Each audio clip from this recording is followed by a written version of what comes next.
The limits of a home sitting in the largeness of a housing scheme set in a city is a series of boundaries that generations of governance and design have established. Boundaries which have led to the development of intangible layers of individual inhabitants' insecurity, the health, the relationships, and finally aspirations. These boundaries on the larger consciousness of the city drive the creation of a aspirational jumble created by master plans. HIG, MIG, LIG, SRA, the branding of the population, the labeling that gives them the right to become urban ghettos of intolerance. A leper colony feels it is right to create borders of its own.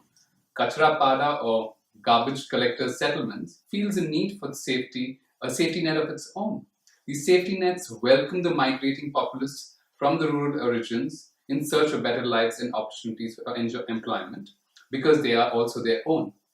As we aim to turn these informalities into formal nomenclature, the success parameters might be in the breaking the mass into the detail of individuality that will be housed in it, in the gender roles, usage, and the flexibility of age groups that will have it. How do we bridge the boundaries of time, traditions, and adaptations?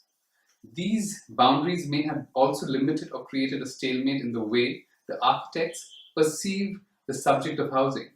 What I like and see the opportunity in the in-half competition is that they don't use the word sustainability but the term livability. Annually, many competitions on housing have been announced. Is it because that we have not been able to crack the code? Or is it that the housing as a sector for design and planning is the most dynamic and constantly evolving, not in technology or techniques, but the demand of the demography itself? Maybe in a handling of the subject, the architect and the planner need to become the audience to make the exercise interdisciplinary and intercultural and address the fact that we may not have changed the templates of design thinking, the integration of the needs of the people, design technology, services, and livelihoods. We're not taking into context that the populace migrating to cities may well come with their strengths, which could answer to the demand of the city, where farmers are traditional knowledge keepers who understand landscapes, climates, natural cycles, water and biodiversity, all things missing from the cosmetic urban development. As the competition calls for research not just as a larger blue sky planning level, but as a real-time objective which deals with intricacies of people, projects, and its potentials, it is a platform to explore the relationship between the governing city, the developer, the community, and the single family. It allows us to explore if we should be looking at polarity as a differentiator or as a meeting ground.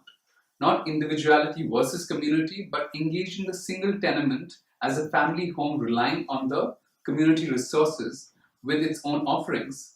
Idealism as realism, traditions as technology tools, mass housing as a social footprint to reduce, thus creating an ecosystem which allows for all the set approaches of incremental usage, participatory, inclusive, and co-housing, all derivatives of best practices from around the world, but with the very need to be localized.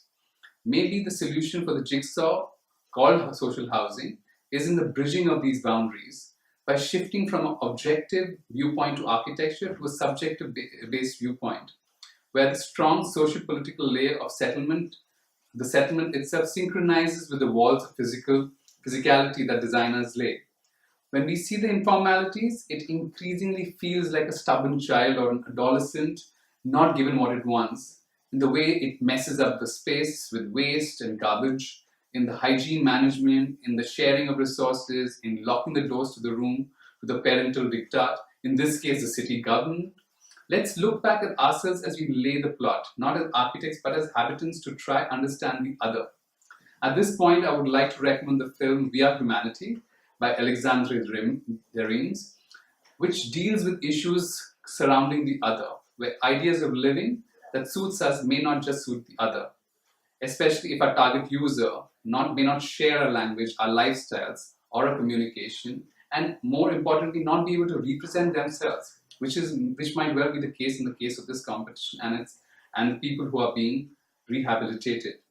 Do we treat them as charity or clients who deserve the complexity and commonality of the design experiences from us? In that will lie the success of this competition.